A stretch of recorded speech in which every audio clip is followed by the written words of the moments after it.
Welcome to Miss Retro Reads. I'm going to be telling you a story today that I've been wanting to tell you for years. It's the story of a Catholic priest who spread the message of prayer all throughout the world.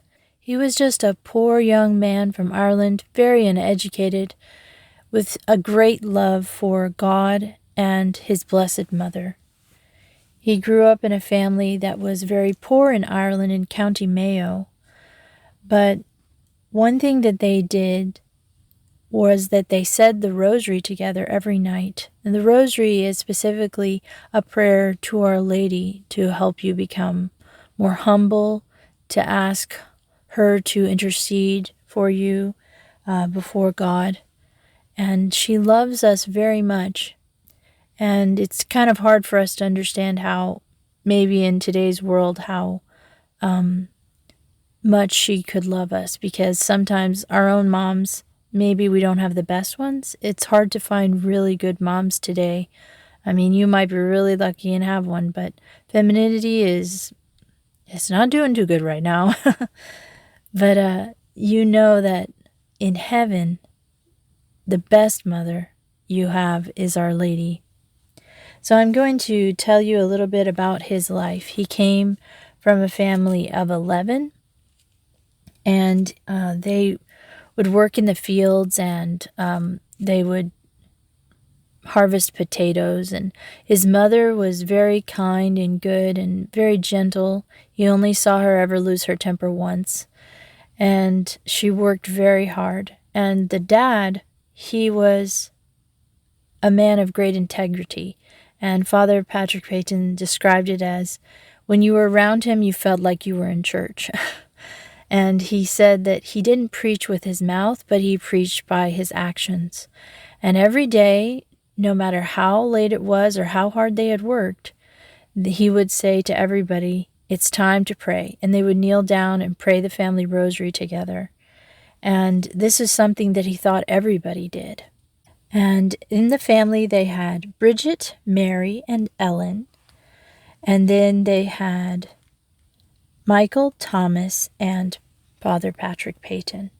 And they all worked together. He grew up in County Mayo, and he speaks of an old legend that's pretty interesting. I'll read you the story. There is an old story about the Kildermot Church. Tradition says that it was originally situated at Killeen, on the other side of a small lake called Ballymore Lake, that the monks decided to move it stone by stone across the lake to its present site, and that the final boatload of stones, being rowed across at night by chanting monks, sank, with the loss of all hands. The spirits of these monks are still believed to haunt the lake, putting out from Killeen on moonlit nights, their chant audible above the lapping of the water on their oars, and sinking without trace at the spot of the original catastrophe. And some people on their way home from parties or dances would hear this curious noise. Sometimes when they would be going to church, even though their father's family had been buried in Kilgraven, he wanted to be buried in Killeen because it was on the road from Carricastle to the church of Antimass where they went to church. "When you are going up to Mass on Sundays, you won't be tempted to forget me," he would say. And in pre-Christian Ireland, people would throw stones at graves in honor of famous people. But now in Catholic Ireland, when you passed a grave, you would say a Hail Mary for the repose of their soul. And for him, Mass was the highest possible honor, and he was surprised when he was asked to be an altar server. And he said that even in his time, people didn't want to be seen as different. Isn't that true? I mean, today everybody wants to dress the same way, and you couldn't possibly do something different than what your friends are doing. He said when he started to serve and he started to stay late and serve other masses on Sunday, that his friends would make jokes about him and make sly remarks. But this is the time when he had a secret ambition to become a priest. about every 3 years they would have a retreat in their parish. And he remembers that a redemptorist came one time, and he really wanted to become a priest after this retreat. And then Capuchins came. Somebody began to scold him because he was trying to light a candle. One day I had climbed up on the altar in an effort to light some high candles, and the older man began to scold me in lacking reverence in the house of God. But the other defended me, and these were Capuchins, and that's when he decided that this was the order for him. So he wrote a letter asking if he could join, but he wasn't sure if the letter got lost or if they had just forgotten to return his message, but he never received a reply. So then he, I believe, told the parish priest he wanted to become a priest, and they said that maybe you could become a missionary. And he said, yeah, that would be great. So he said, maybe we can get a scholarship for you because we know that your father can't afford to send you to school. But unfortunately, they said, we're sorry. The verdict read, but Patrick is not up to the required standards in mathematics. And he was very upset. He said, what does mathematics have to do with becoming a priest? And after this, he lost all interest in school. He was bullied, and he decided he would never go back. And he just hired himself out, working different places. And he seemed to have given all to God and was rejected. And because of this, he had a kind of a resentment in his heart, and it slowly became festering in his soul. And I'm going to tell you a story of when he was working for a family. They were very much a typical family, and they would do everything together. They would laugh together and joke together and talk together and live together.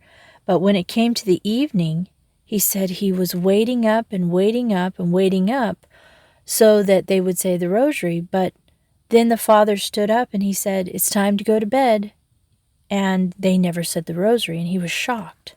He couldn't believe that they didn't say the rosary together as a family, because everybody he knew said the rosary in the evenings. So he was in bed, and he was upset, and he was saying the rosary in his bed. And he decided, after being there for a while, that he was going to talk to the father of the house about the fact that he didn't say the rosary. Now, this was a big deal because basically young men didn't talk to their elders, in a demeaning way. So he gave him a little sermon finally, and he said, he blurted out how he thought he should pray the rosary, and he thought that the guy was just going to hit him over the head, but he didn't. And he said something like, I respect you for speaking your mind.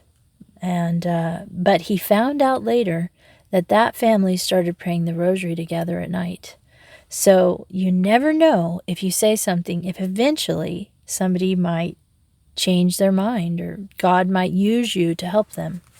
So at one point, he became very upset and embittered, because if he didn't have his vocation and he wasn't interested in life, and he was thinking, well, maybe I can just get married and all my children will be priests and nuns. But he heard a sermon on how the joys of this life are so fleeting, and that the only real joy you'll have in life is to do God's will. And so then he realized, well, he needed to be a priest, but then he didn't have the money. So it was just kind of an upsetness all the time. And there's a story that he puts in here, probably for humility, where he speaks of his great temper. And I think we all probably have something in our life that's a big temptation. It could be your temper, it could be laziness, it could be pride. So this is a good reminder to us that God uses weak instruments for his glory. And he says that he was in such a mood, I would become quite unbearable, and I would turn to vent my spite on the ones I loved most. I even turned on my father one day and hit him. I had been out working with a horse and cart, repairing a road for which he had a contract from the Board of Works. On my way home, I decided I'd take a load of sand and fill some ruts in the little boreen running through the village. My father saw from the house what I was doing, and he came out to stop me. This is a job for all the people who use the road to do jointly, he said, and I don't want you to do any more until we get the others to agree to do their share. What he said was reasonable enough, but I was in no mood for the reason.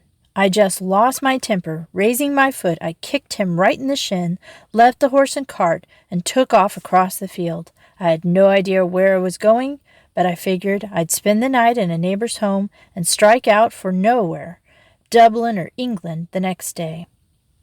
I didn't get very far. Sarah had been watching. She went after me and talked me out of it. So that's a good example of how he had to conquer that temper. He said he went through those years restless and defiant and distressing his relatives and family. He got a job at a store, and even the people that worked in the store would get together and say the rosary together in their off time, which is incredible to me. But in Ireland, I guess they did that.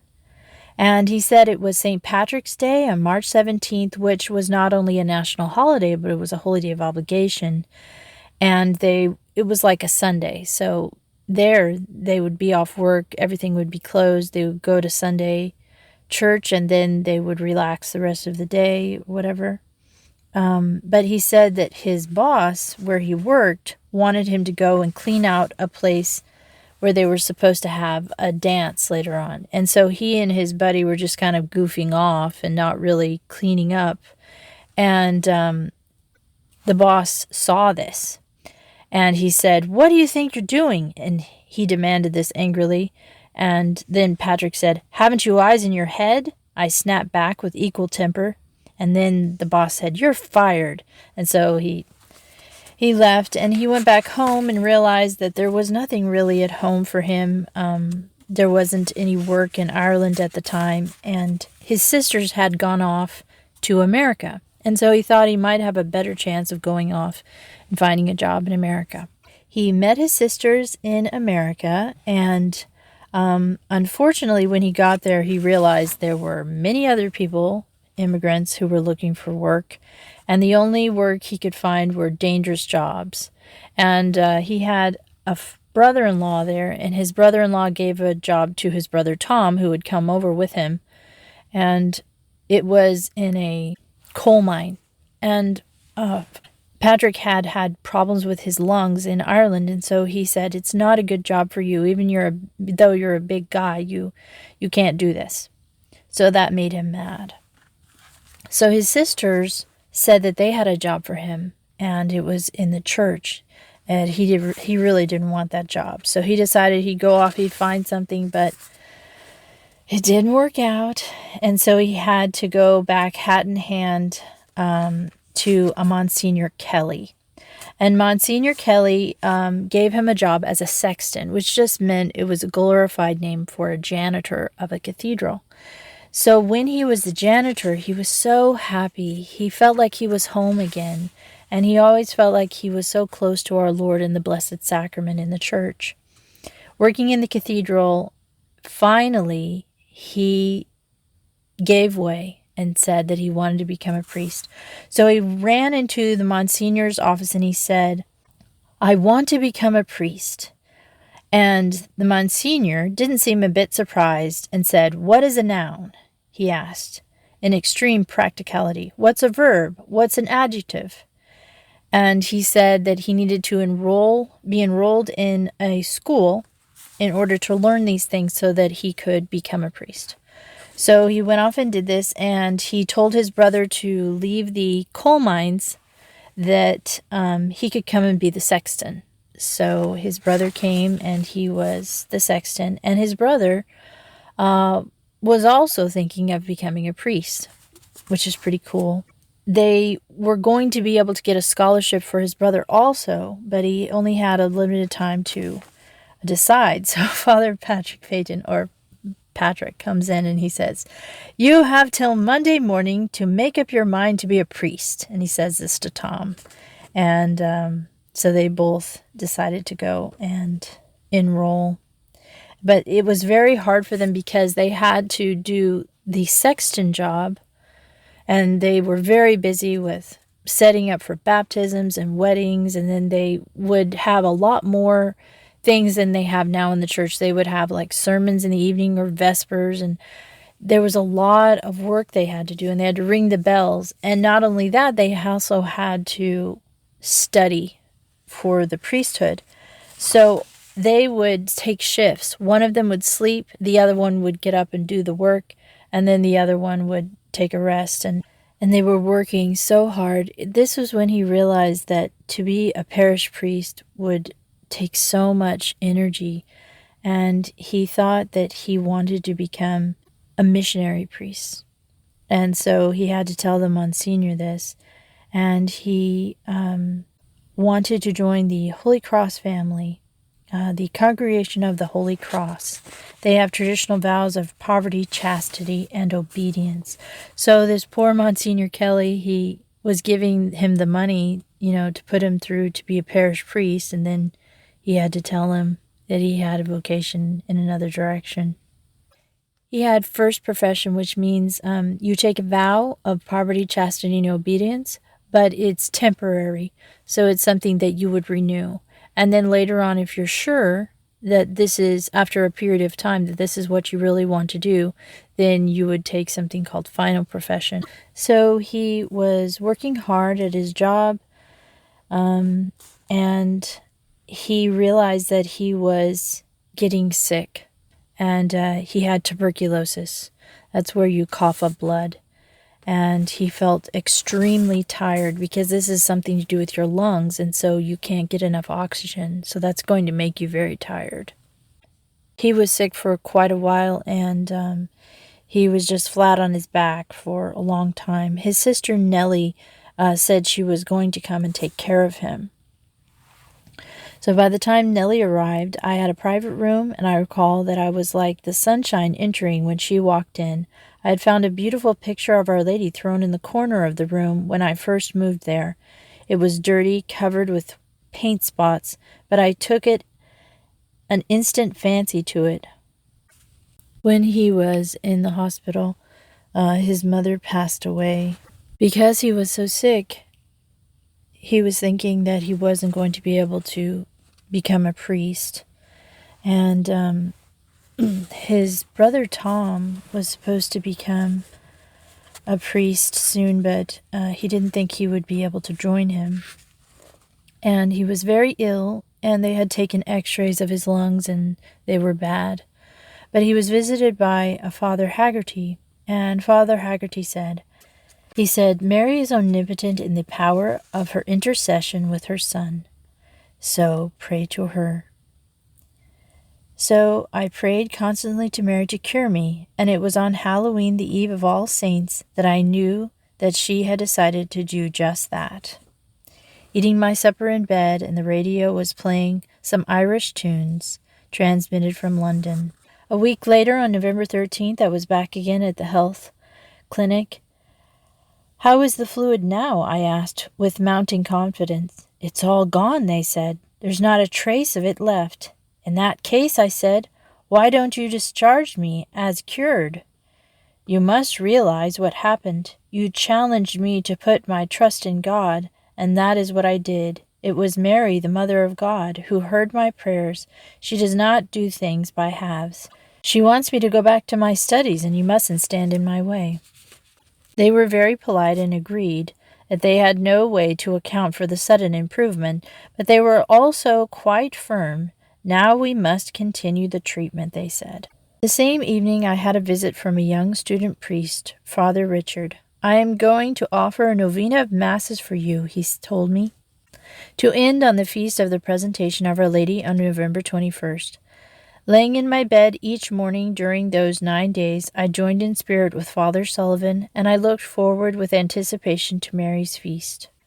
Dr. James McNeil of South Bend examined me independently. The x-rays and other tests were made at St. Joseph's Hospital, South Bend, on December 5th. 2 days later, Dr. McNeil called Brother Michael. Tell Pat Payton, he said, that he can get up for Mass tomorrow.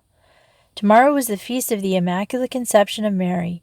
It was a Mass I had always attended with love, but never before did the Scripture reading affect me as they did that day.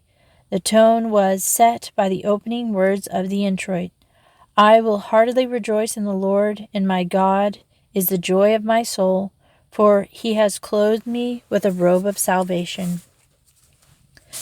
So while he was getting better, unfortunately, his sister was very sick. It was not long until we got further evidence of the enormous price that my family was paying, and paying gladly, for my recovery. My sister Nellie died. Oh, my dear sister Nellie, what an emptiness that news left my soul. She accordingly made a vow that she would never marry, provided that her 2 brothers would succeed in their vocation. That was her supreme concern. I was given a slip of paper found in a dresser in her room after her death. I, Nellie Payton, it read, offer thee, dear Lord, all my thoughts, words, and actions of this day and every day, and even life itself, for my 2 brothers, Thomas Francis Payton and Patrick Joseph Payton, that if it be thy holy will that they become priests, that never in their priestly lives will they commit a mortal sin. It was her morning offering. I am sorry to tell you that your sister Nellie is dying, he said. Go and pack immediately. Tom and I ran to our rooms, but before we had put a few things together, Father came with another sad message. She had died at 11:02 a.m. We reached Scranton that same afternoon and received additional details. Monsignor William Farrell had come to see Nellie. That Sunday morning he said, Nellie, you are going to die. He told her. Yes, I know, she replied with the greatest calm. He administered the sacraments of anointing of the sick and gave her Holy Eucharist. Have you a message for your brothers? He asked. I do, Monsignor, she replied. Tell them that if it is God's holy will that they become priests, I pray that they will be true priests like Jesus Christ.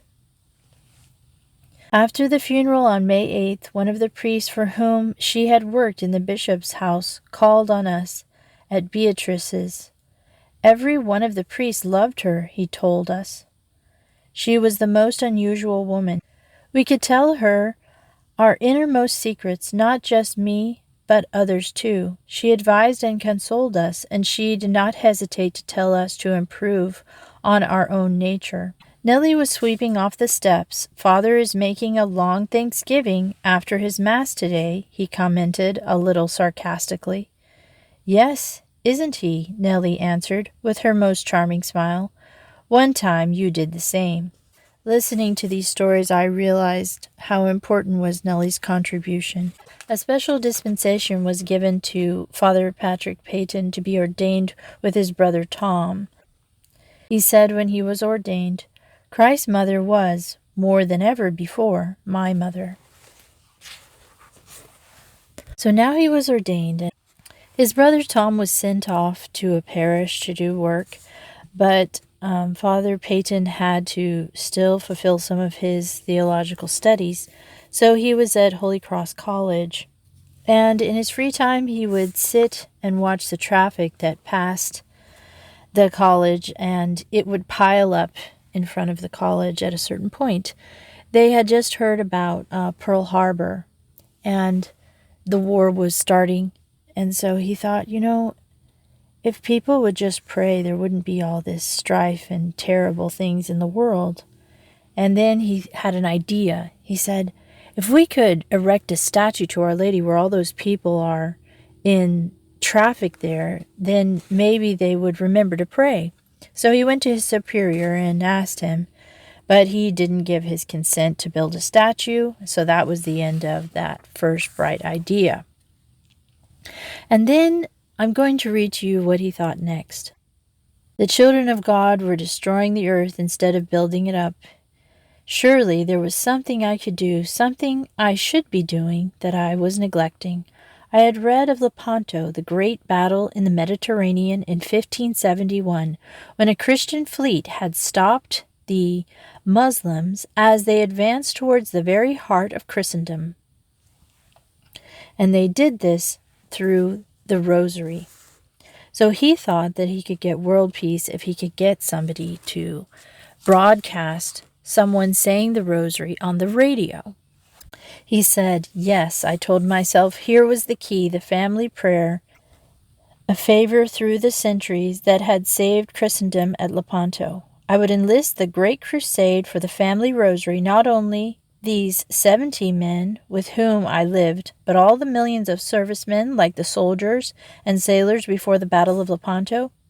And not only the servicemen, but their mothers and fathers and brothers and sisters and every family in the United States, just 10 minutes a day to recite the same prayer the men at Lepanto prayed, drawn from the Scriptures, breathing the inspired Word of God. I knew I had found my life work. A second thought followed the first. Why stop simply with the family rosary?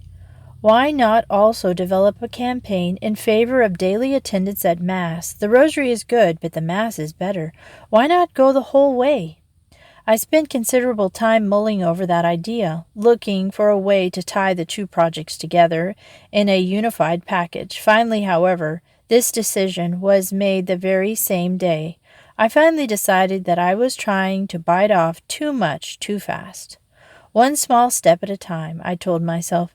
If I asked too big a favor, I'd get nothing at all. Better start with the small things. 10 minutes a day, right in the home.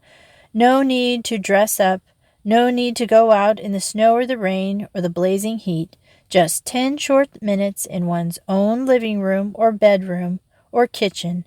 If I'd got that, I'd be on the way, and if God and Mary wanted more, they would show the way to it in their own time.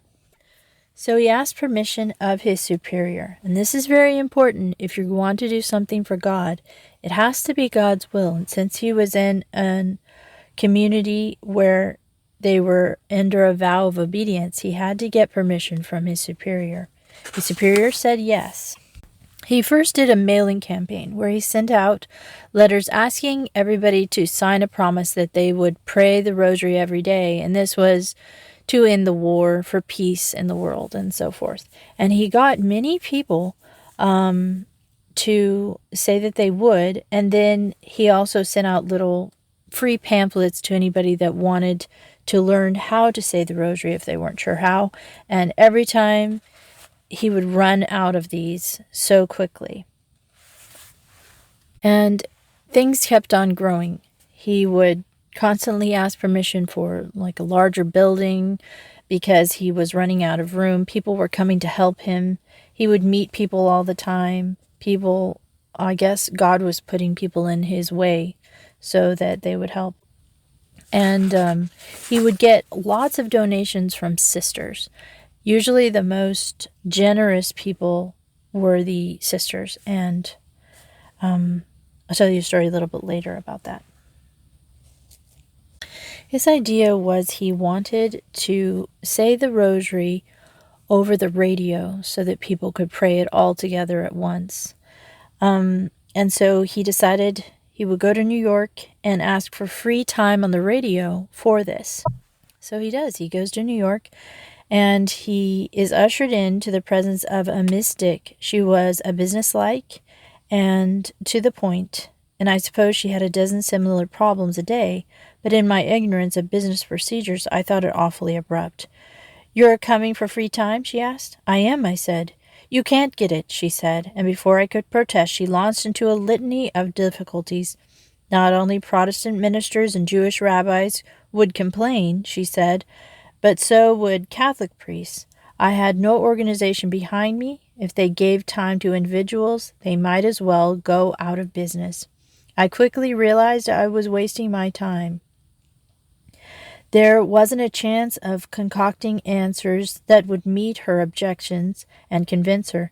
So I said what was in my heart, not giving a hang how deeply I might offend her. "It's extraordinary," I said, "how preoccupied we are with other people's problems, so long as it doesn't cost us anything. It is a pleasure to hear you speak theoretically about the problems of the family, about the decay and disintegration of family life, so long as nobody asks you to raise your hand to help save it. And that's what you are now refusing, because I am not coming in here to glorify your network by having some great orator talk, but I am suggesting some husband and wife, some father and mother to pray and ask other families to join in prayer, and you won't have it. I guess nobody had ever before talked like that to this honorable lady. I will have it, she shot back to me. I have no choice when you put it like that. I can't say no. So now he had the time, free time on the radio, but he didn't know what to do with it. He wasn't sure what to put on. He was thinking of the rosary, but he didn't know what else to do. So he went to his friend, Mr. George Nelson, and he was in radio shows. And his daughter had been seriously ill with cellulitis and scarlet fever. And when she had been ill, a priest had come by her bed and had prayed. And this gesture really touched George, even though he wasn't Catholic. And he decided he would help Father because of this. So they decided that they were going to get Genevieve Sullivan, the mother of the Sullivans' 5 sons who had died in the Battle of the Pacific, and they were going to say the rosary. And then they had news of the Nazi surrender and the war in Europe, the first days of May, and the preoccupation of President Truman declaring May 8th as VE Day and a day of national Thanksgiving, which was when they were going to broadcast. They were doing so many things that Mrs. Sullivan said jokingly, "It's a wonder you don't get Bing Crosby." But afterwards, the thought kept on whizzing around in his head, and he said, well, why don't I get Bing Crosby? So on Good Friday, April 20th, he got the telephone, and he said, I'd like to speak to Bing Crosby in Hollywood, California. He's on the lot now filming The Bells of St. Mary, I was told, to leave a number and he would call back. So he did. He called back, and he told him the situation, and Bing said, you have me, he said, just like that. Write me a letter, confirm our conversation, and then I will sign it. So now they had Bing Crosby.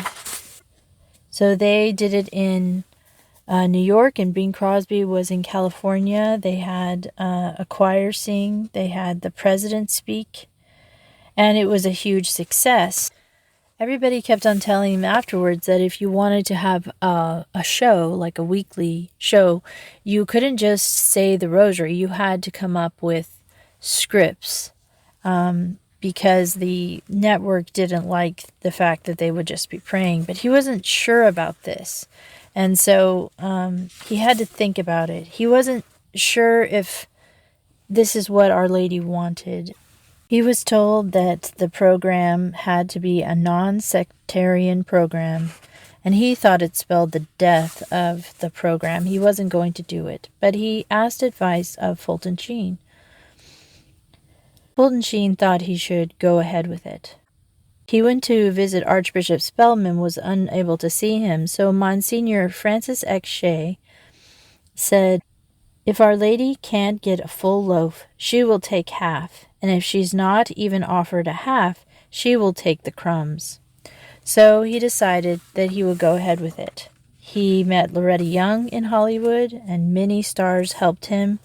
They would have a program written where something good would come in the end. A family decided they were going to get a divorce, and then something changed, and on the way back, they decided to make a go of it again. And even though these were simple plots, they really affected people and inspired them to do better.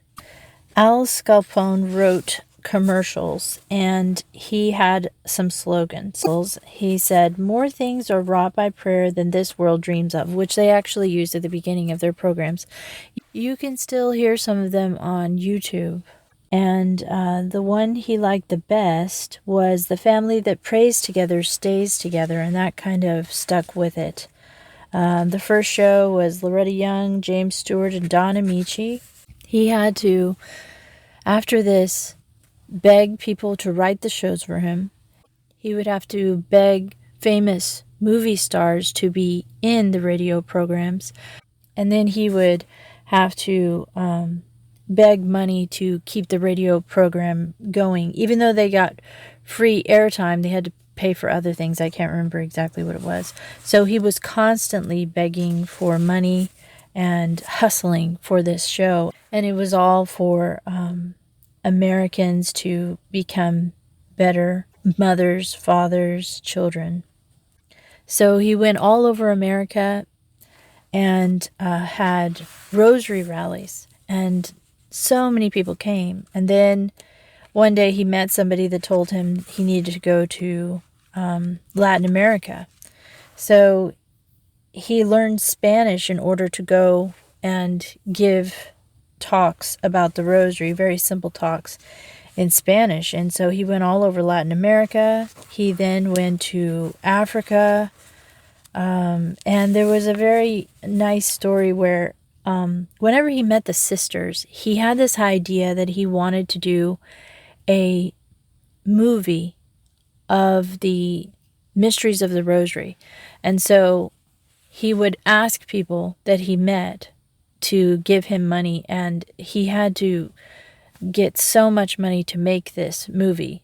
And the nuns were always the most generous, and there were some nuns in Africa. He said, after Mass, can I have coffee with you? And she said, well, we don't have coffee. And he said, well, tea then. And she said, well, we don't have tea either. And he said, well, what do you drink in the morning? And she said, water. And he said, well, I'd be happy to have that with you. So they talked about the fact that he needed to make these films and that he didn't know where he would get the money. So would you please pray about it? And the nuns decided that they would make these little things like doilies and stuff, and they would sell them, and whatever money they made, they would send to him. And there were some other nuns that gave up eating desserts so that they would be able to give the money to him. And he raised the most money from the nuns. And they were able to make these movies in Spain, actually. They had a priest in charge of making sure everything was authentic. And they were looking for the role of Our Lady, and they couldn't find anyone. They interviewed so many different women, they couldn't find anyone. And finally, he was speaking to a nun about this problem, and she said, oh, there's this young girl I know who was so beautiful, and she's just a peasant in a small town, and they got her, and she was perfect. And she, if you look up Father Patrick Payton, The Glorious Mysteries of the Rosary, or any of them really, she is the one who plays Mary. And I say the Rosary all the time with Father Patrick Payton by watching these videos. He lived until 1992.